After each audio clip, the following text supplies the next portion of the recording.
Whoever is most certain wins the sales game. How many believe sales is about confidence? If you don't know what goes in those pieces of paper right here, I just want to make a really strong point right here. If you're not sure about what goes in that, you can see what's wrong with your sales cycle. There's zero confidence, no certainty. Whoever is most certain wins the sales game, okay? You want to write this down. It is not about trust, it is about certainty. Whoever is most certain wins the sales game.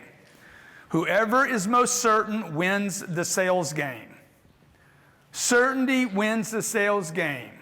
If he's certain he's not going to do it, he ain't going to do it. If I'm certain he is going to do it, certainty wins the game. Whoever's most certain wins the game. Elena was less certain about marrying me than I was certain about her marrying me.